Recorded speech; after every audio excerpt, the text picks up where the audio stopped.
Yes, she was almost an antidote, really, to the Hanoverian dynasty and their bad behaviour. So I'm talking about the Princess Charlotte, who was grandchild of George III. She was the only legitimate grandchild of George III, despite him having 11 surviving children. And she was the daughter of his eldest son, George, who later became George IV. Now, Princess Charlotte was a very popular princess. She was almost an antidote, really, to the Hanoverian dynasty and their bad behaviour, really. They were known for their illness, for their overindulgence, for their addiction to drink and drugs, and really not a very good example to the country. Whereas Princess Charlotte, she was far more a character that people could identify with and love.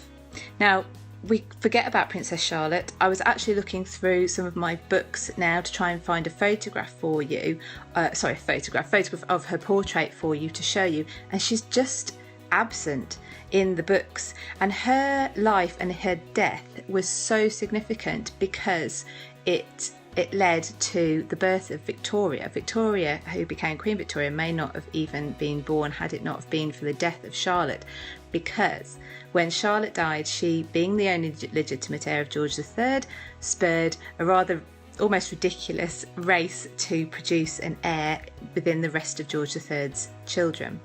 But Princess Charlotte, she was she married in May 1816. She married Prince Leopold of Saxe-Coburg, who was the uncle of Prince Albert, who would go on to marry Queen Victoria. And she married for love. She was very much in love with Leopold, but unfortunately tragedy did strike 18 months later when she was giving birth to their first child, to what would have been the next in line to the throne. It was November 1817.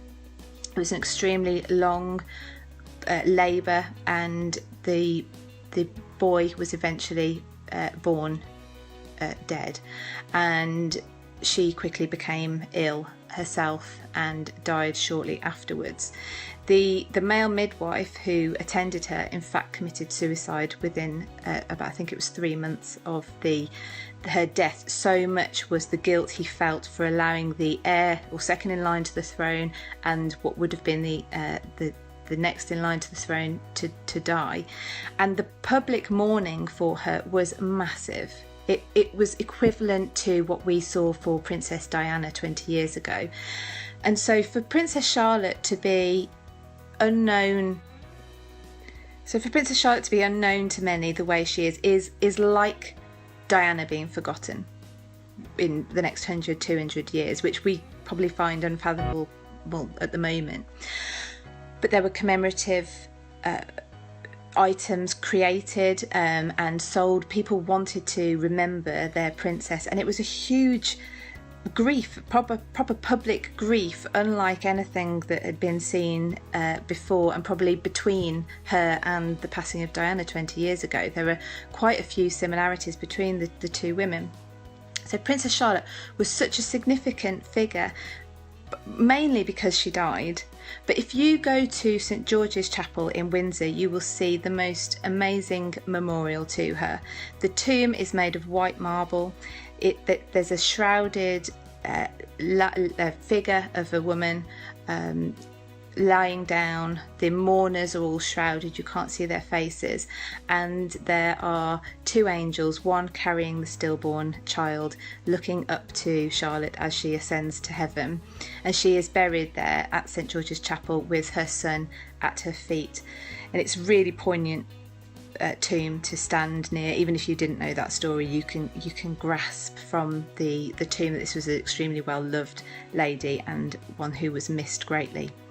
So Princess Charlotte, hopefully now you have at least a slight knowledge of her. You know that she existed, which is my aim for this live. I hope you've enjoyed that, and I will speak to you all soon.